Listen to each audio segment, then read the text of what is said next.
It's time for a challenge once again in Test Drive Unlimited Solar Crown. Welcome back to the channel, everybody.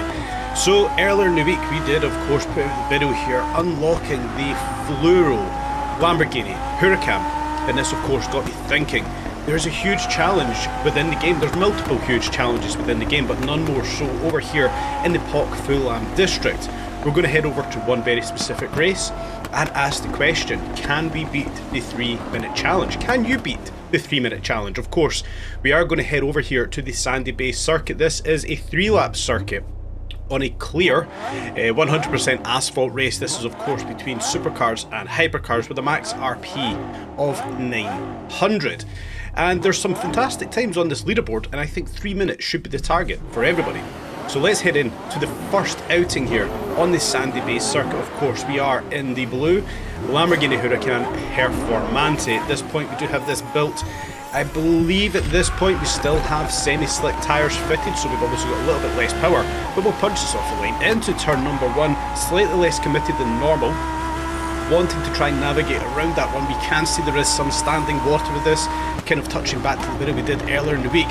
Coming into this uphill right-hander, we want to stay on this right-hand side. Going on to the left-hand side, there's a lot of standing water. You will lose a lot of traction. Coming off the power here as we cut across the central reservation, this is probably the first point I would want to kind of share with you all. Use your first outing on this lap to clear off the shrubbery. As we come to this right-hander, we don't cross that central reservation, and it does cost us time. Use the first outing on this lap to go ahead, clear off the shrubbery, like right here. We want to cut across the central reservation. Once again, we can see there's a tree right there, there's shrubbery. That's going to slow our times down, guys. Get out here first of all, get a couple of laps in, or do one full race, clear off that shrubbery, clear off anything that's going to slow our times down, as it will not respawn. The only things that will respawn are the likes of lampposts and railings. So use that first outing to clear off everything on the track, give yourselves the best chance to put in the best times as possible. As we do come into lap number 2 here, once again coming uphill, we want to stay to the right hand side here, brake cautiously, braking too late. There's a little bit of a crest at the top of that hill, and we will overshoot the corner, miss your turning point and lose your lap time essentially. Cutting back across, we can see right there, the shrubbery has gone. So we want to use this race to clear off all of the obstacles that are going to slow us down. At this point we now want to cut back across, miss that lamppost, take a little bit of the curb here, try and be as straight as we can. As we can see, turning ever so slightly we will lose the back end, back across the central res, and we want to then double back once again, get the fastest time possible here. We want to try and make this track as straight as possible. Coming cautiously into this right-hander, usually I tend to short shift coming out of it to get more grip. With it being a slightly damp road surface, we want to try and get as much traction as possible. Clipping our apex there, committing to that right-hander, we can take the curb as we come into the last lap. Round this right-hander, just missing those railings on the right and the left-hand side. As we come back uphill, once again for one last time on this outing, we can see we're about to lap last place. Yes, it's an AI car. Yes, it is a Countach. Yes it is, so we can now push forward, lapping some cars. We know we're putting in good time whilst not having the fastest time on the board so far. Trying to fully commit to this left-hander, we can see the back end stepping out ever so slightly. Cutting back across the track once again, finally taking out our customary lamppost for these races. It wouldn't be a race on this channel without at least taking out one lamppost. Back across, we know we've got to double back on ourselves here, back across the reservation. We do end up taking out that tree, but that's going to prove good going forward for our ultimate attempt at breaking the 3-minute race here on Sandy Bay. Like we can see, we've just came into the last part of the track. We're already over that 3-minute limit, so we're not breaking it this time out, but we've made some good steps to clearing off the track for faster lap times ahead.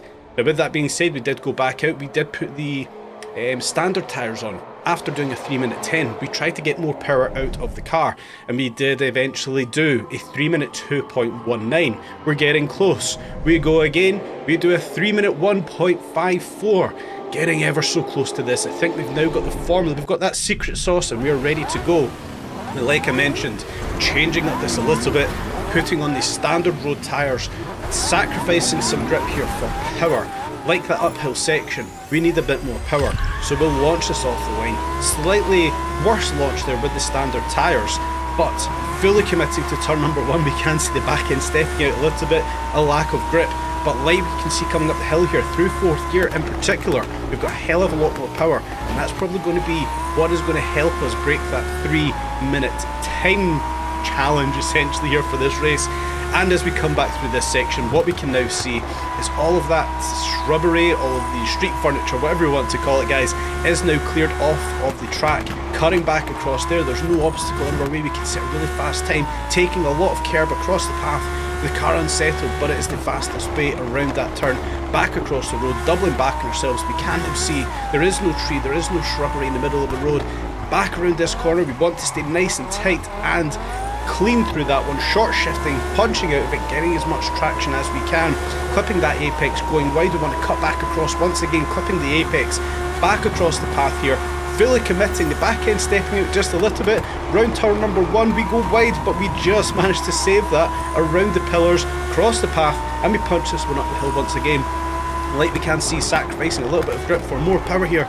It does appear to be the way we want to handle this track in particular. Coming up that hill, coming out of that corner just there, we've got a hell of a lot more power at our feet, in our hands basically, and we're going to be setting much faster lap times here. That is absolutely clear. I can already feel this one so much quicker. Cutting back across the track, cross that path, just managing to keep it under control, getting the power down. As we come downhill, we know we're getting ready to cross back across the track. That shrubbery is already cleared away from us. Drop it down to 1st gear to get that front end pointed just enough. Down into 2nd, braking zone, tight round here, slight little drift here, 1st gear, quickly into 2nd, get as much traction as we can from that short shift, clip the apex, once again going wide.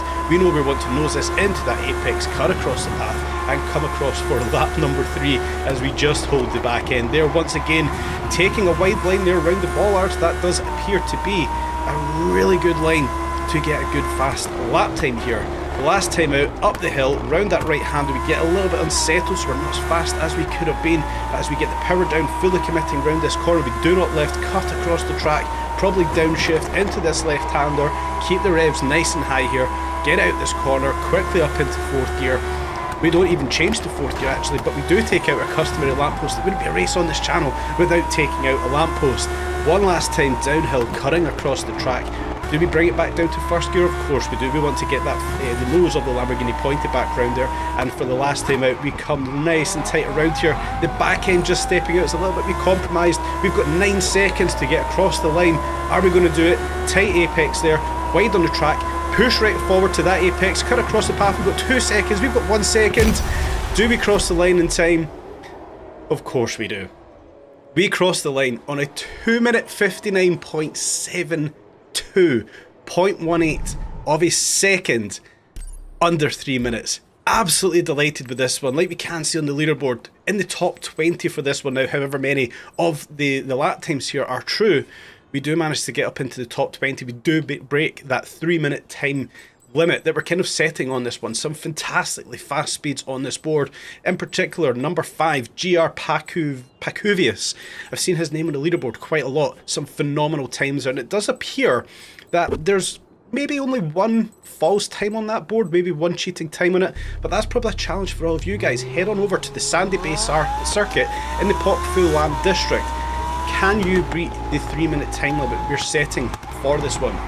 If this is the kind of content you guys want to see, let me know in the comment section down below. Do you want to see more challenges within game time limits set to beat around certain circuits? If that's something you want more content of, please let me know, because I would love to make that content for you.